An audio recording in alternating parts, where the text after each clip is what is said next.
గారు లోకేష్ గారికి ఇచ్చిన పదవి తెలుగుదేశం పార్టీ వర్కింగ్ ప్రెసిడెంట్.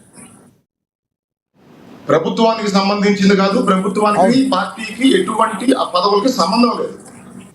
మా పార్టీ స్ట్రక్చర్ ఏ విధంగా ఉండాలి, మా పార్టీ కార్యకర్తలు ఏ విధంగా ఉండాలి, మా పార్టీలో పదవులు ఏ విధంగా ఉండాలి, మా పార్టీలో పనిచేస్తున్న కార్యకర్తలకి ఎవరు అండగా నిలబడుతున్నారు, వాళ్ళని కొంచెం బాధ్యతాయుతమైన స్థానంలో ఉంటే కార్యకర్తలకి ఏ విధంగా అండగా నిలబడతారనే దాని మీదే పదవులు ఉంటాయి తప్ప పార్టీ పదవులకి రేపు రాబోయే రోజుల్లో నారా లోకేష్ గారిని ముఖ్యమంత్రిగా చేయబోతా ఉన్నారు.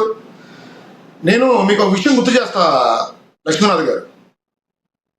విజయసాయి రెడ్డి గారు ఒక ప్రెస్ మీట్ లో ఒక మాట అన్నాడు, జనసేన పార్టీని తెలుగుదేశం పార్టీని విడదీస్తే తప్ప జీవితంలో వైఎస్ఆర్సీపీ పార్టీ అధికారంలోకి వచ్చే సమస్య లేదు అని. వీళ్ళు ఆ మాట కట్టుబడి ఉన్నట్టున్నారు. విజయసాయి రెడ్డి వాళ్ళ పార్టీలోంచి బయటకు వెళ్ళిపోయినా నారా లోకేష్ గారికి వచ్చిన వర్కింగ్ ప్రెసిడెంట్ పదవికి అసలు రాబోయే రోజుల్లో ముఖ్యమంత్రిని చేస్తా ఉన్నారు. జనసేన డిప్యూటీ సీఎంగా ఉన్న పవన్ కళ్యాణ్ గారు నారా లోకేష్ గారు సీఎంగా ఉంటే పని అసలు ఇది అర్థం లేని, అవసరం లేని అసందర్భపు చర్చ. నారా లోకేష్ గారు పార్టీలోకి వచ్చిన వెంటనే వర్కింగ్ ప్రెసిడెంట్ కాలేదు లక్ష్మీనాథ్ గారు. దశాబ్దాల కాలంగా పార్టీలో పనిచేయడం జరిగింది నారా లోకేష్ గారు. ఆయన మొట్టమొదటిగా పార్టీలోకి వచ్చినప్పుడు కార్యకర్తల సంక్షేమ నిధి కన్వీనర్గా పనిచేశారు. ఆ తర్వాత దశాబ్దాల కాలంగా పార్టీలో అనేక పదవులు ఆయన చేపట్టడం జరిగింది. ఆయా పదవులు చేపట్టినప్పుడు పార్టీని ఏ విధంగా ముందుండి నడిపించారు, కార్యకర్తలకు ఏ విధంగా అండగా ఉన్నారు.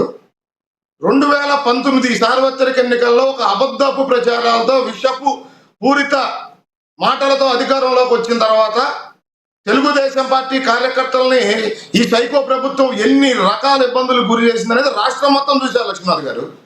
అట్లాంటి సమయంలో కార్యకర్తలకి ఏ విధంగా అండగా నిలబడ్డాడు, నాయకుడు నారా చంద్రబాబు గారు తీసుకుంటున్న నిర్ణయాలని ప్రజల్లోకి ఏ విధంగా తీసుకెళ్లారు, కార్యకర్తలను ఏ విధంగా ముందుండి నడిపించారు, రాష్ట్రంలో జరుగుతున్న విధ్వంసక పరిపాలన, నిరుద్యోగ యువత యువకులకు అండగా నిలిచేదానికి 3000 కిలోమీటర్లకు పైగా యువగాళం పేరుతో పాదయాత్ర చేసి రాష్ట్ర ప్రజలకి ఏ విధంగా అండగా నిలబడతానని చెప్పి ఆ రోజు ఆయన మాట ఇచ్చారు. అధికారంలోకి వచ్చిన తర్వాత ఏ విధంగా అండగా నిలబడతా ఉన్నారు. అదేవిధంగా నిరుద్యోగ యువత యువకులకు ఉద్యోగ కల్పన తీసుకు ఏ విధంగా నారా లోకేష్ గారు పనిచేస్తా ఉన్నారు.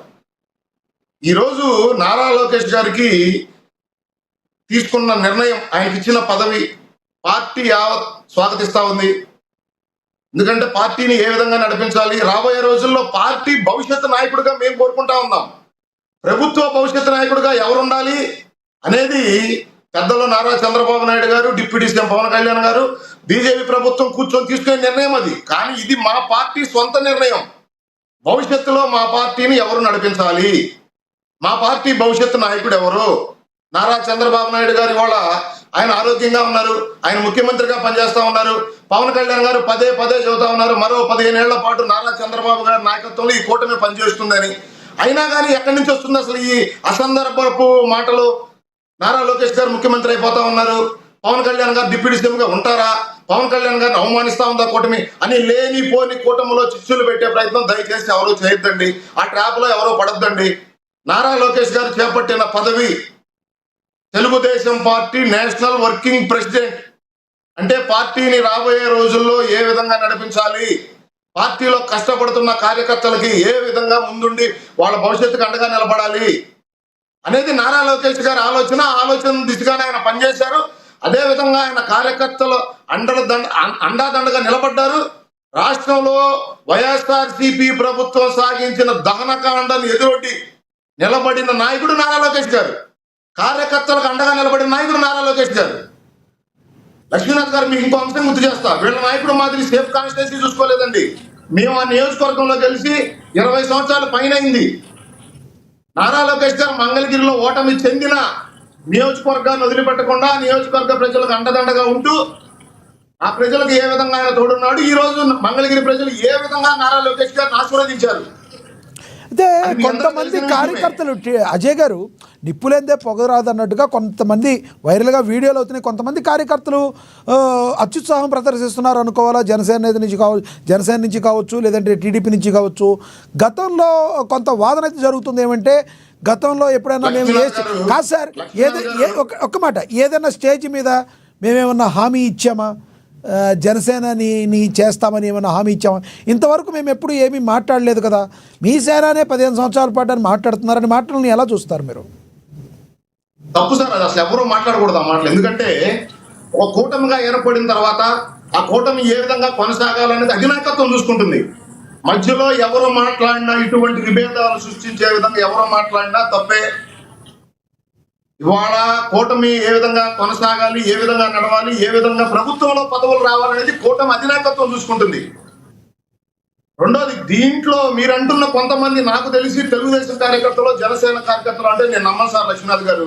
ఈ YCP Paytm batch fake account open చేసి అటు జనసేన కార్యకర్తలుగా కొంతమంది, టీడీపీ కార్యకర్తలుగా పేర్లు క్రియేట్ చేసి వాళ్ళు ఆడుతున్న వికృత క్రీడ తప్ప ఇది అసలు కూటమిలో ఎక్కడ ముఖ్యమంత్రి ఎవరు అనే చర్చ లేదండి. అయితే ఒకటి అజయ్ గారు, మా కుటుంబం నుంచి మోహన్ రెడ్డి గారు మీరు ఆగండి. ఇందాక మీరేం మాట్లాడారు? ఇంట్లో ఏదో నారా లోకేష్ గారిని ముఖ్యమంత్రి చేయాలని చెప్పి ఇంట్లో ఇబ్బందులు పెడతా ఉన్నారు. కాబట్టి ఎవరు చెప్పారండి మీకు? ఎవరు చెప్పారు? మీరు ఎన్ని ఇళ్లలో దూరి చూసారా? నారా లోకేష్ గారు అయింది మా party working president, national working president. అది మా పార్టీ నిర్ణయం. అసలు దీంట్లో సీఎం అనే చర్చ ఎక్కడుంది? సీఎం అనే చర్చ ఎక్కడుందా? సీఎం అనే చర్చ ఎక్కడుంది అసలు? దీంట్లో మీరు కోరుతున్నారు. మీరు భయపడి అక్కడ కూటమి కలిస్తుంటే మోహన్ రెడ్డి గారు మీకు ఇందాక కట్ అయింది కదా, మీకు ఇస్తాను సార్, నేను మాట్లాడగానే మీకు ఇస్తాను. ప్రచారం తప్ప తెలుగుదేశం పార్టీ గాని, జనసేన పార్టీ గాని ఎక్కడ ముఖ్యమంత్రి మార్పు పైన ముఖ్యమంత్రి ఇంకొకరు అవుతారు అసలు ఆ చర్చ లేదు కూటమిలో. నారా చంద్రబాబు నాయుడు గారు ఈ రాష్ట్రానికి ముఖ్యమంత్రి, గౌరవ డిప్యూటీ సీఎం పవన్ కళ్యాణ్ గారు ఈ రాష్ట్ర డిప్యూటీ హోదాలో పనిచేస్తా ఉన్నారు. వాళ్ళిద్దరూ కలిసి తీసుకోవాలి నిర్ణయం, కూటమి ఏ విధంగా ముందుకెళ్లాలనేది. ఈ రోజు పదవి వచ్చింది, మా పార్టీకి సంబంధించిన పదవి. దానికి మీరు కూటమికి లింకు పెట్టి ఏదో ఒక విధంగా కూటమిలో చిచ్చుపెడదాం. ఇప్పుడు ప్రభుత్వం సక్రమంగా నడుస్తుంది. ఈ విధంగా నడిస్తే జీవితంలో మన ఎమ్మెల్యేలో, ఎంపీలో, మా నాయకుడు ముఖ్యమంత్రి కాడు. కాబట్టి మీరు ఏదో ఒక విధంగా మీ పైత్యాన్ని మా పార్టీ మీద లేదా కూటమి మీద రుద్దే ప్రయత్నం దయచేసి ఎవరో చేయొద్దు.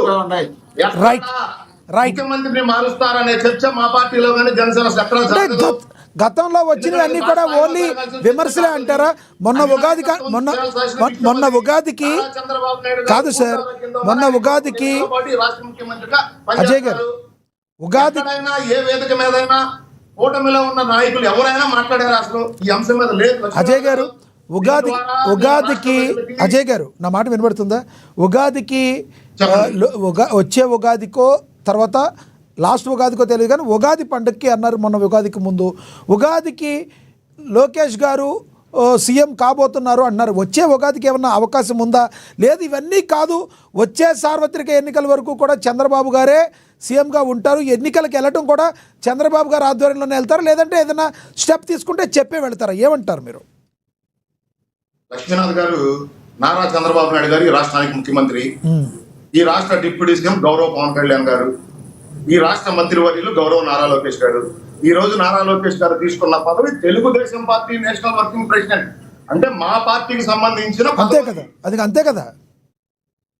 నేను చెప్తా ఉన్నాను మరొకసారి మీ ద్వారా రాష్ట్ర ప్రజలందరికీ, ఏ వేదిక మీద మా నాయకులు కానీ, మా అధినాయకుడు కానీ, మా నారా లోకేష్ గారు కానీ, లేదా గౌరవ డిప్యూటీ సీఎం పవన్ కళ్యాణ్ గారు కానీ ఎక్కడ ముఖ్యమంత్రి మార్పు పైన లేదా రాబోయే రోజుల్లో మేము అది ఎలక్షన్లకు వెళ్లే ముందు నాయకులు, అధినాయకులు కూర్చొని తీసుకునే నిర్ణయం. లక్ష్మీనాథ్ గారు ఎవరో ఎక్కడో సోషల్ మీడియాలో పెట్టారని చెప్పి దాన్ని అండర్లైన్ చేసి వైసీపీ నాయకులు ఏదో ఒక విధంగా దాన్ని చెలవల పొలవలు చేసి కూటమిని విచ్ఛిన్నం చేసేదానికి వాళ్ళు చేసే వికృత చేష్టలు తప్ప ఈ రాష్ట్రానికి ముఖ్యమంత్రి గౌరవ కొంతమంది అడుగుతున్న ప్రశ్నలకి మరి మీరు ఏం చెప్తారు?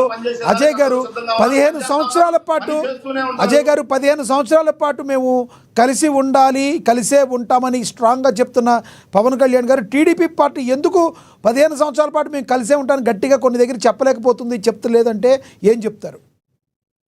అసలు అది మీరు చెప్పిన దానికి నేను ఏకీపించుతాను లక్ష్మీనాథ్ గారు. ప్రతి స్టేజీ మీద నారా లోకేష్ గారు, నారా చంద్రబాబు నాయుడు గారు, గౌరవ పవన్ కళ్యాణ్ గారు కోడ్ చేసిన అంశాన్ని, ఏదైతే 15 ఏళ్లు కూటమి కలిసి ఉంటుందో అనే అంశాన్ని ప్రతి చోట మాట్లాడటం జరుగుతుంది. మహానాడు వేదిక మీద మాట్లాడారు మా అధినాయకుడు నారా చంద్రబాబు నాయుడు గారు. ఈ రోజు నేషనల్ వర్కింగ్ ప్రెసిడెంట్ అయిన నారా లోకేష్ గారు మాట్లాడటం జరిగింది. పవన్ కళ్యాణ్ గారు ఏదైతే ఉద్ఘాటించారో 15 ఏళ్ల పాటు కూటమి కలిసి ఉంటుందని అది పదే పదే చెప్తా ఉన్నాం. రైట్ సార్, రైట్ ప్రజలకు ఎక్కడ రైట్ లేదు, మా కార్యకర్తలకు ఎక్కడ రైట్. మీ అభిప్రాయం అర్థమైంది. ఎస్ వైసీపీ నాయకులు చేస్తున్న ఎస్ వికృత క్రీడ ఇది. దయచేసి దీన్ని రైట్. నమ్మవద్దు. ఎస్, మీ అభిప్రాయం అర్థమైంది. నేను మళ్ళీ మాట్లాడతాను మీతో. ఇందాడ అయింది, కాల్ కట్ అయింది మోహన్ రెడ్డి గారిది. ఎస్, మోహన్ రెడ్డి గారు కంటిన్యూ వాళ్ళు ఆడలేక మధ్యలో కొట్టినట్టు మా మీద పడతారండి, వాళ్ళ వాళ్ళు ఏడ్చుకోకుండా. Right right. మీరు మీద ఏడ్చుకోండి స్వామి. మా మీద ఎందుకు పడేది? ఎవడు పట్టిందా? ఎవడికి పట్టింది మీ గురించి ఏడ్చడానికి? మీరేదో మీరు కట్టుకోండి, మా మీద ఎందుకు పడతారు? డిప్యూటీ సీఎం గా గతంలో ఆయనకి ఇస్తామన్నారు. ఎవరికి?